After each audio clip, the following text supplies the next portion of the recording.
সকালের দিকে ঘুম থেকে উঠলে কেন জানি না মনটা যেন একটু খারাপ হয়ে যায়, কেমন একটা অন্যমনস্ক যেন একটা কাজ করে।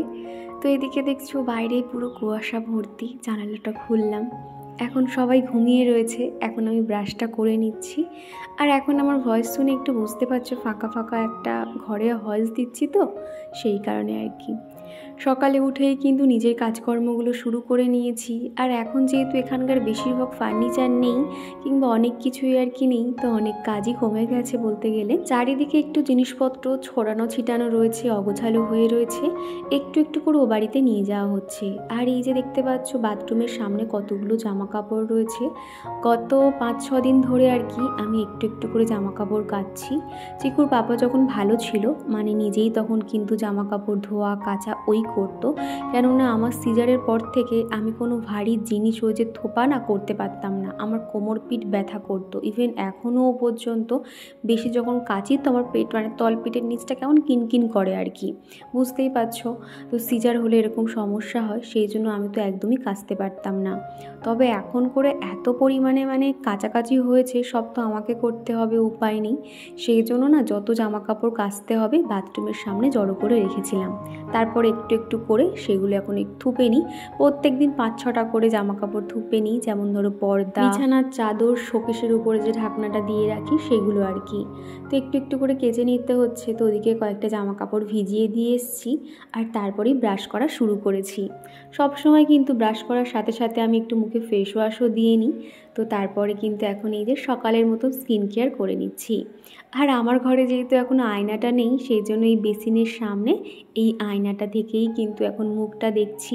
শোকেস বলো বা ছোট আয়না বলো, সব এখন ও বাড়িতেই এটাই এখন সম্বল রয়েছে। এখানে দাঁড়িয়ে দাঁড়িয়ে স্কিন কেয়ার করে নিচ্ছি। তোমরা কেউ একজন জিজ্ঞাসা করেছিলে শীতের স্কিন কেয়ার শেয়ার করতে, এখানে তো সেগুলো পাচ্ছি না, তবে আর কয়েকটা দিন বাদে শেয়ার করব। তবে এই মুহূর্তে স্কিন কেয়ার বলতে গেলে নিভিয়া সফট যে ক্রিমটা রয়েছে সেটা একটু মেখে নিয়েছি, আর সাথে ভেসলিন লিপ বামটা দিয়ে নিয়েছি, এইটাই আর কি। আর আগের দিন চপচপে করে চুলে না তেল দিয়েছি, আজকালের মধ্যে যদি শ্যাম্পু করার সময় পাই তো শ্যাম্পুটা করে নেব। Hello everyone, good morning. কেমন আছো তোমরা সবাই? আশা করছি সবাই খুব ভালো আছো। আমি দীপা, আমার একটা ছোট্ট পরিবারে তোমাদের সকলকে জানাই অনেক স্বাগত, অনেক ভালোবাসা। তো দেখতেই পাচ্ছ ঘরে তো সেরকম জিনিসপত্র নেই, সব ফাঁকা হয়ে গেছে। আর এখন ঘড়িতে ওই 7টা মতন বাজে। তো আমি যখনই ভয়েস দিই আমার সাউন্ড শুনে তোমরা বুঝতে পারো যে একটা ফাঁকা ঘরে ভয়েসটা দিচ্ছি। কি জানো তো, জিনিসপত্র তো সেরকম কিছুই নেই, রান্নাঘরে কয়েকটা জিনিসপত্র রয়েছে আর কি, বাদ বাকি তো ও বাড়িতে সমস্তটাই রয়েছে। একটু একটু করে যাচ্ছি, সেখানে জিনিসপত্রগুলো গোছাচ্ছি, বাদ বাকি এখানে রয়েছে। মানে যতক্ষণ না ওখানে শিফট হচ্ছি না, মানে চিন্তা বলো বা খাটনি বলো একটুও কম হবে না। তার কারণ এখানে একটু রান্নাবান্না করা, ওখানে যাওয়া, তাও তো এখন দাদা বৌদি রয়েছে বলে অনেকটাই সুবিধা হয়েছে। আর এইদিকে কিন্তু বেশ ভালোই ঠান্ডা রয়েছে। আমাদের বারাসাত মানে আমার বাপের বাড়ির ওদিকটাতে কিন্তু অতটাও ঠান্ডা নেই, এখানে ঠান্ডা রয়েছে একটু হালকা। আর আমার এই ঘরে না দরজা জানালা বন্ধ থাকলে কিন্তু অতটা ঠান্ডা বলে মনে হয় না, কিন্তু বাইরে বারোলে প্রচুর ঠান্ডা লাগে। আর এখন এই যে সকালবেলা দেখো চারিদিকে নিস্তব্ধ, কোনো আওয়াজ কিচ্ছু নেই। আর আমি আরও ফাঁকা ঘরে কথা বলছিলাম, মনে হচ্ছে না কত জোরে জোরে আমি কথা বলছি। আর বাইরে পুরো ঘন কুয়াশা পড়েছে, দূরের জিনিস তো কিছু দেখা যাচ্ছে না, পুরো সাদা সাদা এরকম হয়ে রয়েছে আর কি। তো সকাল সকাল আমি আজকে তাড়াতাড়ি ঘুম থেকে উঠে পড়েছি। আমি একটু তাড়াতাড়ি উঠি, ফোনের কিছু এডিটিংয়ের কাজ থাকে, সারাদিন তো হয় না। সবাই এখন বাড়িতে রয়েছে, চিকুর পাপা, ওদের চিল্লামিল্লিতে ভয়েস দেওয়া না একদম অসম্ভব ব্যাপার। যেহেতু ফাঁকা ঘর, ওরাও যখন কোনো কথা বলে বা চিকু একটু চিল্লামিল্লি করে সেটা শুনতে মানে আরও স্পিকার লাগে, তো সেই কারণে আর কি। তো চলো এবার আমি একটু জল খাবো, বিস্কুট খাবো, তারপরে বেলার দিকে দেখি কি খাওয়া দাওয়া করা যায়। তো ভিডিওটা শুরু করছি, ভিডিওটা কেমন লাগছে অবশ্যই কমেন্ট করে জানিও। আর তোমরা আমার নতুন বাড়িতে অনেকেই বলছো যে সেখানে কবে থেকে আমরা শিফট হব, সমস্ত কিছুই বলেছো। তো আর কিন্তু হাতে গোনা কয়েকটা দিন, তারপর কিন্তু সকাল থেকে ওখানকার ভিডিও তোমরা দেখতে পারবে, এই আর কি। তো ঈশ্বরের কাছে প্রার্থনা করি যে সমস্ত কিছু যেন আবার স্বাভাবিক হয়ে যায়, কেননা দেখবে প্রত্যেকটা মানুষের মধ্যে অনেক চিন্তাভাবনা থাকে, আর আমি না অত টেনশন করলে আমার চোখ মুখের অবস্থা থাকে না। তো আমি অনেক দিন বাদেই আর কি আজকে একটু ক্যামেরার সামনে এসে কথা বললাম, কেননা মনে হচ্ছে যে না এখন একটু ক্যামেরার সামনে যাওয়া যায়। তার কারণ মাঝে করে প্রচুর টেনশান, প্রচুর চাপের মধ্যে ছিলাম। তো আমার ওই টেনশান মুখ নিয়ে না তোমাদের সামনে আসতে ইচ্ছে করতো না, কেননা তোমরা আমার একটা ভালো লাগার জায়গা। তোমাদের সাথে কথা বলতে পারলে আমার মন এমনি ভালো হয়ে যায়। আর সেখানে আমার যদি নিজের মুড অফ থাকে তাহলে তোমাদের সাথে কী বা আমি বলবো। সেই কারণে এতদিন আসতে আমি ক্যামেরার সামনে আসছিলাম না। তো আজকের আর কি এসে একটু কথা বলছি। তো চলো ভিডিওটা দেখতে থাকো। এখনও পর্যন্ত মেন গেটটা খুলিনি। বাড়ির চারপাশটা দেখতে পাচ্ছ একদম ফাঁকা নিস্তব্ধ। গেটটা খুলে রাখতেও না ভয় করে। তো ভাবলাম থাক, এখন আর মেন গেটটা খুলবো না, একটু পরেই আর কি মেন গেটের দিকে যাব, সবাই উঠুক তারপরে। তো তারপর চলে এসেছি রান্নাঘরে, দেখছি আমাদের কাকগুলো চলে এসছে। তো ওদেরকে ভাবলাম আজকে আর বিস্কুট দেবো না, পাউরুটি দেবো। আর তারপরে আমাদের চিকু ঘুম থেকে উঠে পড়েছে, আর সে কি দুষ্টুমি করছে চলো দেখা যাক।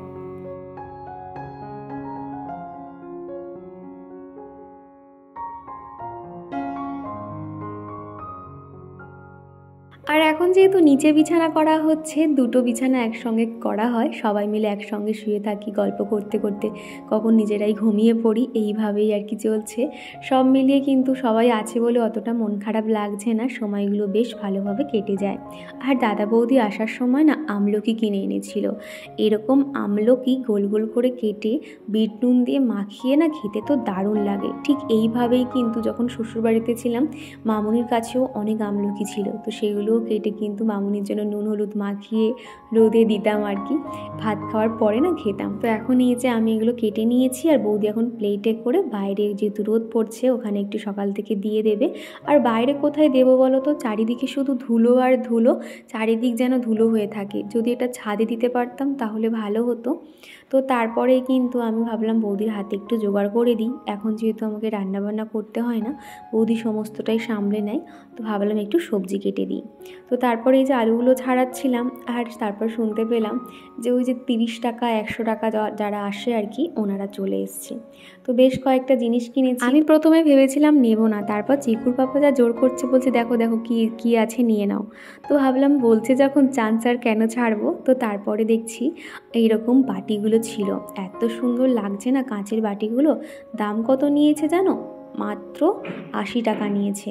প্রথমে 2 পিস নিয়েছিলাম, তারপরে চিকুর পাপা বললো 4 পিস নিয়ে নাও, মাত্র 20 টাকা করে দাম নিয়েছে। তো এটা কিন্তু অনেক সস্তায় পেয়ে গেছে, আর দেখতেও দেখো কত সুন্দর। আর এই যে দেখো এত বড় একটা ট্রে, এটার দাম নিয়েছে মাত্র 20 টাকা। এখানে কিন্তু তোমার 4টে কাপ খুব ভালোভাবে বসবে। তো ভাবলাম এরকম একটা কাপ থাক। আর এই ছোট একটা মগ দেখে তো আমার ভীষণ ভালো লেগেছে, ওই ছোট মগটা কিনেছি। আর নিয়েছি একটা চিকুর জন্য বল। চিকু দেখবে বল দেখে বায়না শুরু করে দিয়েছে, তো সেই জন্য ওকে দিয়েছিলাম। আর আগের দিন যে পিঠে বানিয়েছিলাম সেটাই ছিল সকালের টিফিন, একদম মাখা মাখা হয়ে গেছিলো, আর খেতে কিন্তু সকালে দুর্দান্ত লাগছিল। পিঠে কিংবা যে কোনো জিনিস দেখবে বাসি খেতে কিন্তু বেশি ভালো লাগে। আগের ভিডিওতে মাস্ট খাদিজা আইডি থেকে এক দিদিভাই বলেছো, আমি বাংলাদেশ থেকে তোমার ভিডিও দেখছি, তোমার ভিডিও আমার খুব ভালো লাগে। তো দিদিভাই তোমাকে জানাই অসংখ্য ধন্যবাদ, এইভাবেই আমার পাশে থেকো। আর সৌমিলি চক্রবর্তী দিদিভাই বলেছো, আমি বাউরিয়া থেকে তোমার ভিডিও দেখছি। বাউরিয়া আর সাঁকরাইল কিন্তু সামান্য কয়েকটা আর কি স্টেশনের ডিফারেন্স, আর তোমরা যে এত কাছাকাছি থেকে আমার ভিডিও দেখছো জানলেও খুব ভালো লাগে। মনে হয় যেন যদি তোমাদেরকে সামনে থেকে দেখে কথা বলতে পারতাম কি ভালো হতো।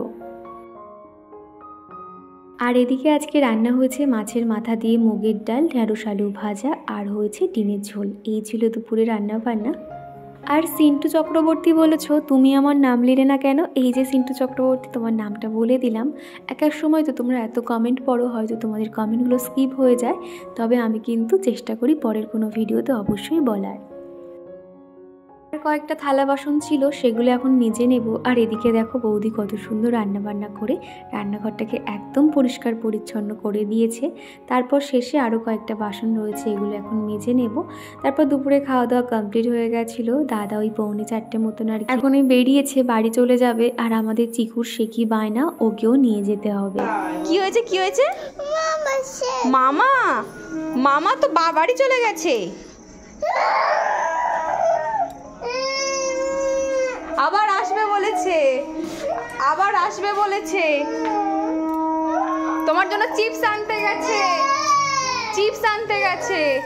মামা চিপস আনবে, চকলেট। আয় না, চলে আয়। তা তুই থাক এখান, তাহলে চলে আয়।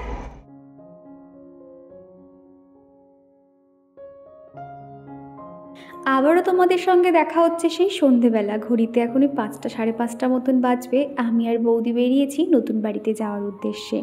কেন বলো তো, হাতে কোনো আর এই কয়েকটা দিন বাকি রয়েছে। বৌদিরাও যেহেতু বাড়ি চলে যাবে, তো এখন বৌদি থাকতে থাকতে আমি এখন গিয়ে জামা কাপড়গুলো গুছিয়ে নিচ্ছি।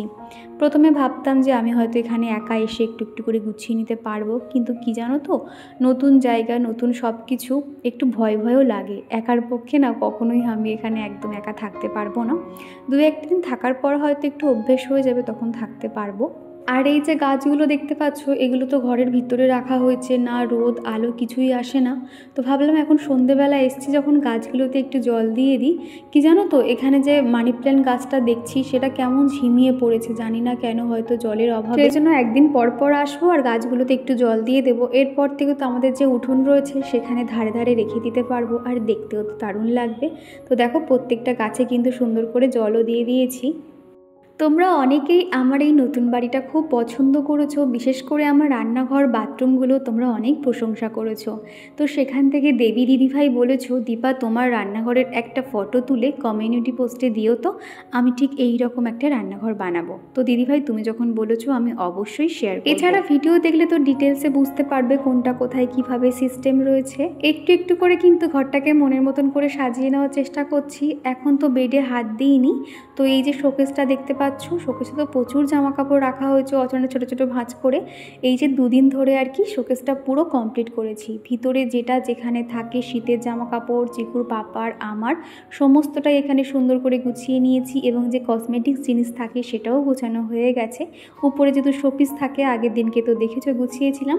আজকে শুধু শীতের জামা কাপড়গুলো সুন্দর করে গুছিয়ে নিয়েছি।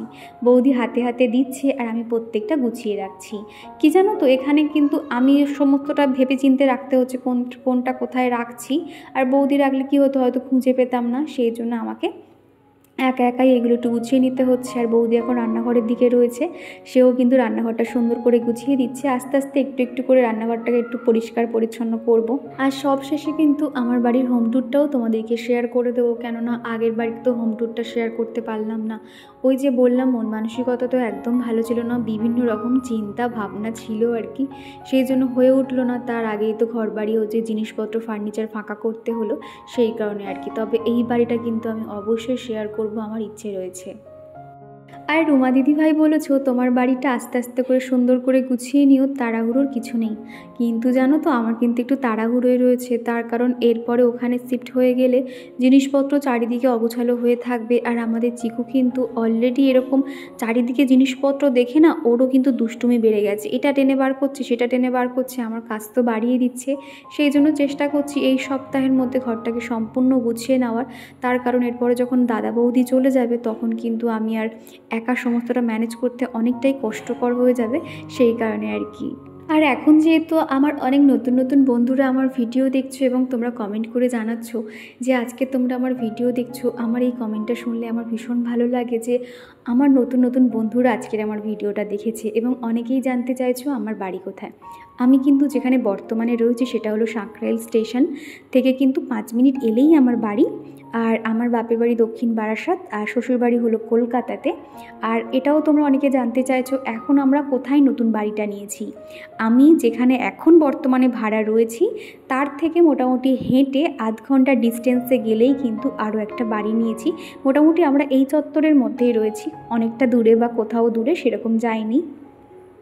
আর এই যে নিচের জায়গাটা দেখতে পাচ্ছ, এখানে সমস্ত আমার ভালো ভালো শাড়িগুলো গুছিয়ে রাখি। আর মাঝখানেরটাতে চিকুর পাপার জামা কাপড়, আর উপরটাতে কিন্তু মানে যেগুলো আর কি ভালো প্যান্ট সেগুলো রাখা হয়। শোকেসটা কিন্তু ছোট, খুব একটা যে বড় মনে হয় না, দেখলে মনে হয় অনেকটা বড়, ভিতরে হয়তো অনেকটা স্পেস রয়েছে, সেরকম কিন্তু একদমই নয়, ছোট জায়গা তো সেই জন্য না সুন্দর করে ভাঁজ করতে হয়। একটু অগোছালো হলে না জিনিসপত্র রাখা যায় না, সেই জন্য ছোটো ছোটো করে সুন্দর করে গুছিয়ে রাখি এই জায়গাটাতে। তো দেখো আমার জায়গাটা কিন্তু এখন গোছাচ্ছি সবার শেষে। মাঝের তাকটাও গোছানো হয়ে গেছে, উপরেরটাও গোছানো হয়ে গেছে। আর আগের দিনকে তো দেখেছো শোকেসের এই কোথায় টেডি বিয়ার, আমার প্রোডাক্ট এগুলো তো গুছিয়ে নিয়েছিলাম। আর এখন প্রত্যেকটা শাড়িও গুছিয়ে নিচ্ছি। তবে না সমস্তটা ধরে না, ভাবছি এর মধ্যে একটা ওয়ার্ড্রপ মতন কিছু কিনবো। তো দেখা যাক কবে কিনি। মোটামুটি নতুন সংসারের জন্য কিন্তু বেশ কিছু নতুন নতুন জিনিস আমরা কিনবো, এবং কি কিনছি তোমরা ভিডিওগুলো দেখতে থাকবে, তাহলে তো তোমরা বুঝতেই পারবে যে কি কিনছি।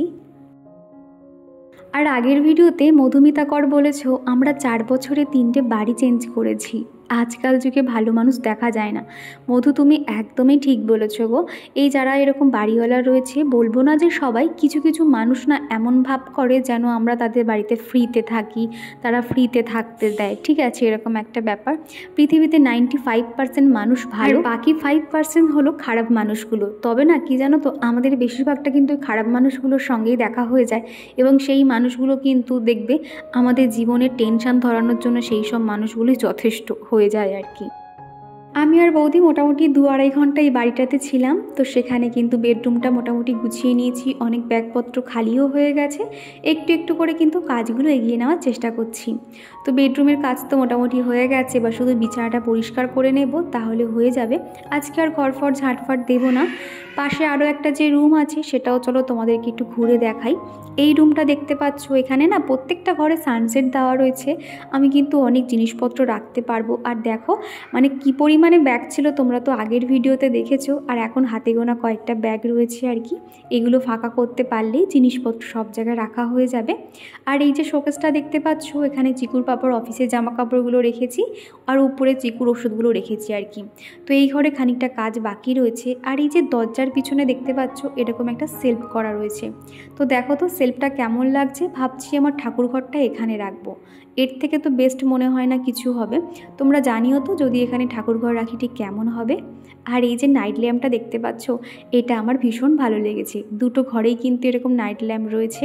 রাত্রিবেলা করে কিন্তু জ্বাললে বেশ মোটামুটি আলো হয়ে থাকে, আর দেখতেও বেশ কিন্তু সুন্দর লাগে।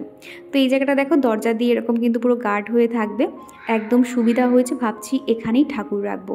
তো কেমন কি হয়েছে বা কোনটা কোথায় কি রাখলে ভালো হয়, তোমরা চাইলে আমাকে একটু আইডিয়া দিতে পারো, তাহলে আমার বুঝতে সুবিধা হবে। আর বেডরুমেও কিন্তু ঠিক এরকম একটা সেলফ রয়েছে। এই জায়গাটা তো ভীষণ সুন্দর করে গুছিয়ে রাখবো।